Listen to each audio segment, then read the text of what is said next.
지난주에 많이 아파하는 모습으로 끝났었죠. 병실에 누워있는 살인이와 함께 시작합니다. 배를 어루만지는 손과 슬픈 눈빛의 살인이. 이거나 타이틀부터가 심상치 않네요. 엄마의 자격. 무구형의 맹한 눈빛 나옵니다. 의사 선생님의 설명을 듣고 있는 거죠. 태반과 자궁 사이에 피가 고여있는 상태. 산모가 스트레스를 많이 받아 그런 거라 한동안 절대 안정을 취해야 한다고 합니다. 그제서야 지난 일들을 떠올리는 무구형. 스트레스의 원인 중 자기도 지분이 50% 이상 후회 한숨을 쉬는 무구형. 그때 친정어머니 달려옵니다. 살인이가 걱정돼서 이런저런 대화를 나눈 후에 한동안 본인이 돌봐주겠다고 하네요. 가게문까지 닿습니다. 퇴원날 병원에서 친구를 우연히 만나는 살인이. 시험관을 하고 있는 친구는 아이가 계속 안 생겨서 남편과 시댁한테 죄인이 된 기분이라고 하네. 주목할 점은 친정이 아니라 시댁한테만 죄인이 된 기분이라는 것. 애 낳는 게 아주 중요한 역할이 돼버린 며느리들의 현실입니다. 살인이는 그런 친구를 보면서 오만 가지 생각이 다 드네요. 애를 가져도 힘들고 애를 안 가져도 힘든 여자의 인생. 또 친구는 그렇게 바라는 아이인데 나는 그 아이의 소중함과 행복을 못 느끼고 있었구나. 집에 와보니 친정어머니가 기다리고 있습니다. 빨래 요리까지 다 해주시는 친정어머니. 아직 너무 작은 뱃속의 아이보다 살인이를 진심으로 걱정하는 게 느껴집니다. 살인이 전화벨을 울려서 받아보니 이번에도 시어머니. 저 시어머니 제발 전화 좀 적당히 했으면 좋겠네. 만나면 리얼로 속 터지고 전화하면 5G로 속 터지게 하는 시어머니. 살인이 몸이 안 좋아서 집에 있다고 얘기하니까 시어머니 대사 정확히 읽어드리겠습니다. 많이 안 좋은 거야? 애는?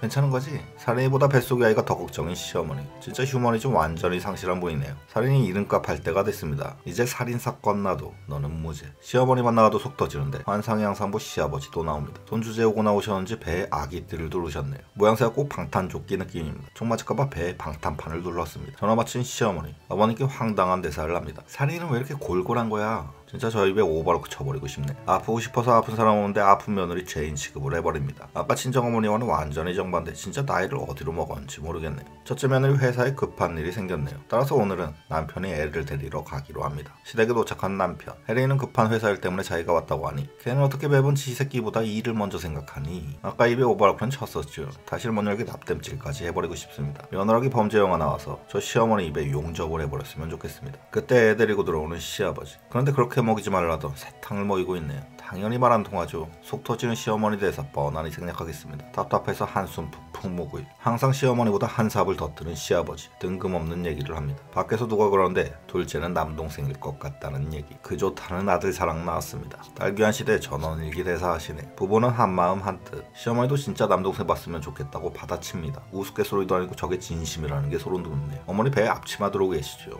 칼 맞을까봐 두께 높인 겁니다. 딸 하나도 이렇게 힘든데 황당해서 말이 안 나오는 무구일. 말 못하는 살인이 답답해하는 분들이 많은데 저는 저 무구일무고요. 뇌 없는 두 형제도 답답합니다. 며느리가 시부모로 온 건 그렇다 쳐도 저 둘한테는 자기 친부모죠. 친부모 인성 수준이 저 정도면 그걸 얘기해줄 수 있는 사람은 자식밖에 없다고 봅니다. 더군다나 내 아내가 자기 부모들 때문에 저렇게 스트레스를 받고 있는데 가만히 있기만 하는 두 형제. 도저히 이해가 안 됩니다. 그냥 저 집안은 전부 다 구제불능. 살인이 집에 친정어머니 와 계시는데 시어머니가 예고도 없이 불쑥 나타났습니다. 화들짝 놀라는 살인이와 어머니. 무슨 동네 슈퍼 가는 것도 아니고 미리 연락 좀 하고 방문했으면 좋았을 텐데 또 개념 없는 시어머니 표행동으로 서로 불편할 일을 굳이 만드시네. 지금 친정어머니가 옆에 있는 상황이죠. 그 앞에서도 살인이를 혼냅니다. 설마 애한테 무슨 문제가 생긴 거야? 역시나 며느리는 안중에도 없습니다. 그렇게 내가 진작에 회사 그만두라고 했잖아. 저 시어머니 말씀은 아니 존대도 아까우니 저 시어머니 똥대사는 내 말을 안 들어서 네가 아픈 거다 이딴 뜻을 내포하고 있습니다. 황당한 살인이의 눈빛. 그런 딸을 쳐다보는 친정어머니. 살인이 해서는 안 될 말을 하네요. 죄송해요. 왜 죄송해야 되는지 모르겠습니다. 어쨌든 그렇게 불편한 건 맞나. 사돈 간의 형식적인 인사가 이어지고 걱정 끼쳐드려서 제가 죄송해요. 친정어머니까지 괜히 죄송해야 하네. 완전히 우두머리 보수범입니다. 그래도 살인이 먹일 죽은 가져왔네. 친정어머니 자기가 준비하겠다고 주방으로 가는데 시어머니 편하게 소파에 앉습니다. 역시나 앉아서 입만 나불나불. 거기 전에 가져온 배추김치도 있을 텐데. 그 말을 듣고 친정어머니가 움직이네요. 김치 썰고 계신 친정어머니의 뒷모습을 보고 있는 살인이. 눈빛이 슬픕니다. 정말 시청자일 뿐이지만 불편하고 재수없는 이런 상황. 며느리인 게 죄고 딸 가진 엄마인 게 죄입니다. 뭐 좀 하나 달린 거 2명이나 나왔다고 기세가 등등한 시어머니. 아들이 최고인 시어머니. 말 안 통하는 건 기본에 부부가 쌍으로 정하니 저런 사람들이 진짜로 있다는 게 소름 돋는 현실입니다. 이번에는 첫째 며느리의 집. 지난번에 아내가 얘기했을 때는 귀등으로도 안 들었었죠. 애 봐준다는 시부모님이 계시는데 왜 어린이집을 보내냐고. 그게 말이 되냐고. 이제서야 시부모가 어떤 사람들인지 깨달은 무구일. 뒤늦게 미안하다고. 아내의 마음을 그때는 몰랐던 걸 이제서야 고백합니다. 오늘 한데 제발 감 좀 빨리 잡았으면 좋겠습니다. 형제가 둘 다 둔에 빠졌습니다. 죽 퍼드시고 집을 나서는 시어머니. 역시나 가기 전에도 신발장갑 똥대사 또 나옵니다. 애 낳기 전에 회사는 그만두라는 말씀. 말이란 게 아다르고 어다릅니다. 그 여자는 집에서 애 낳 키워야 되는 존재인 것처럼 말씀을 하시죠. 본인이 집 한 채 해줄 것도 아니면서 참 편하게 말합니다. 제발 이래라 저래라 좀 안 했으면 좋겠습니다. 그날 밤